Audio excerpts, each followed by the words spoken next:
The wellbeing policy, which has been implemented by my school, which I will name School M throughout this presentation, is a student welfare and discipline policy that was created by the school using the framework for schools created by the New South Wales Department of Education and Communities. As School M is an independent school, there are some slight changes to regular New South Wales Department of Education policies. The framework from the New South Wales Department of Education states that all schools must have a planned approach to wellbeing in place that incorporates the elements of wellbeing framework. This includes areas such as cognitive, emotional, social, physical, and spiritual wellbeing. The two policies form the backbone for initiatives and programs that are currently in place within the school. And as the school is an Anglican school, a lot of the policies interrelate with the religious foundations of the school. There are promotional events like Are You OK Day, which are implemented with staff and students, and there are student Christian groups which create belonging and connection for students, as well as weekly chapel and tutor group sessions. There are more permanent programs such as the Wellbeing Hub available online for students and other ad hoc events. Through the Welfare and Discipline policy at School M, there are a variety of key aims and objectives for the school with the focus on developing a holistic student and to encourage positive behaviour and academic prosperity. The school is an all-girls school, so the aim is to create a holistic female student. Through this reflection, I will only be focused on the wellbeing perspective of that. The policy takes a strength-based approach to wellbeing with an emphasis on individuality and how you can support others. Students are given a responsibility to be proactive in their well-being, especially regarding the perspective of themselves that is shown. The school has an emphasis on creating effective and positive partnerships between the school, parents and caregivers, with a large burden and responsibility being placed on the head of students, the head of well-being, year advisors and their assistants. Through the policy, the school positively contributes to the personal development and well-being of students through the following staff displayed below.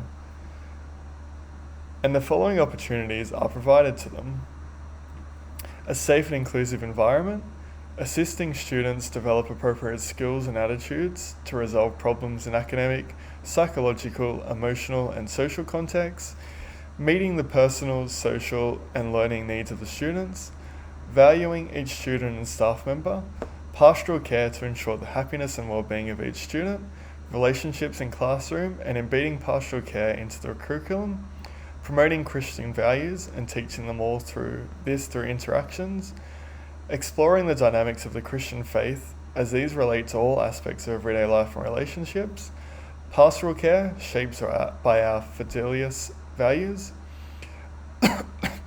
and appropriate staffing and organisational structures to support and promote student welfare and services. Beyond the policy, there's a school-wide approach to behavioural expectations that are consistently implemented by teachers and staff, which support student learning and well-being. Students are rewarded for positive behaviour, and that incorporates various categories, but mostly through the positive, consistent endeavour and school involvement awards.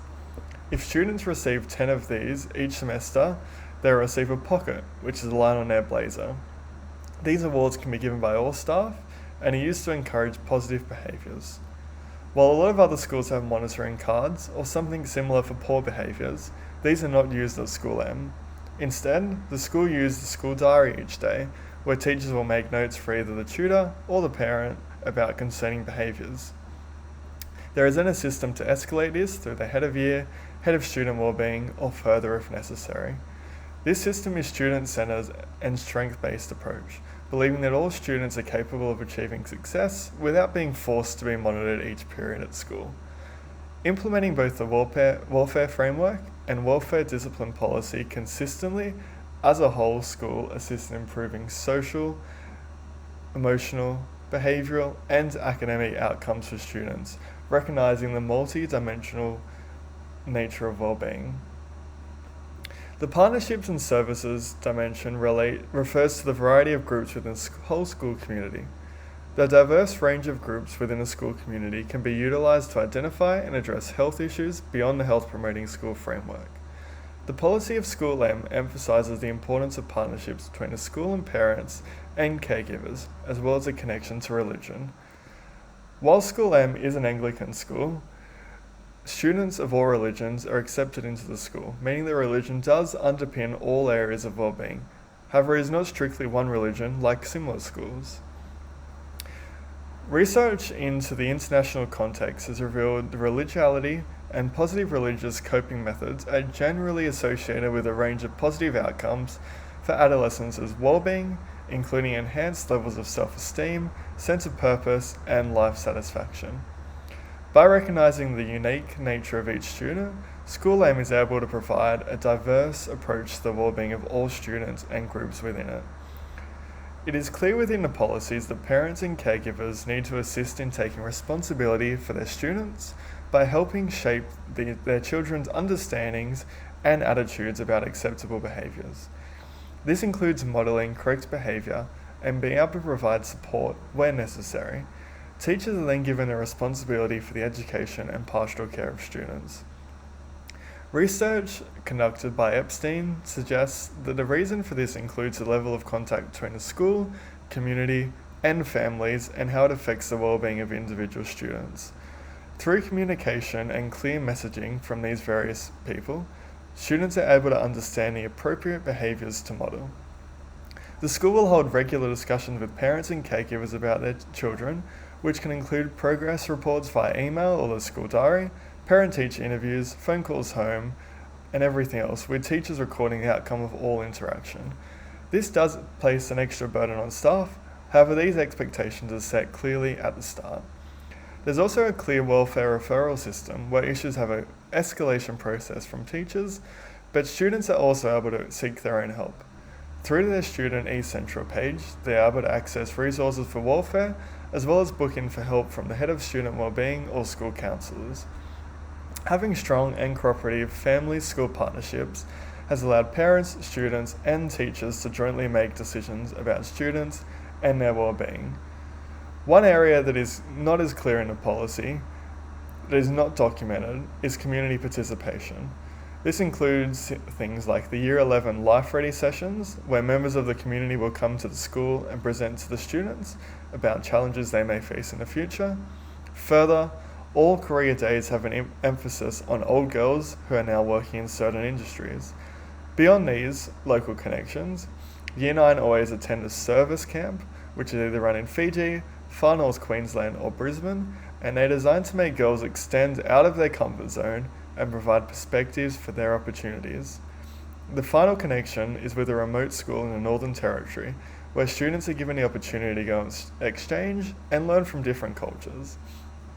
School M promotes students to learn in a student-centered approach, as well as project-based learning, which allows students to be empowered and connect with different teaching attitudes. Group work and discussions help create friendships in the classroom, which contribute to the students' welfare. The school ethos and hidden curriculum is directly related to the school environment and is shaped by underlying norms and values that are reflected and aligned with the school policies and procedures. The strength-based approach is an approach that views situations realistically and looks for opportunities to complement and support existing strengths and capacities as opposed to focusing on the problems or concerns. A strength-based approach is a way of working that focuses on abilities, knowledge, and capacities rather than deficits and things that are lacking. Throughout the policy, it is clear that School M has this approach, and it doesn't talk about deficits in behaviour. It talks about student strengths and how they can take responsibility for their own learning and own actions. This approach starts with the parents and is then fed by teachers to the students. There is not much discussion about negative behaviour in the policy, as each student is different and their behaviour needs to be dealt with separately to achieve a positive wellbeing result.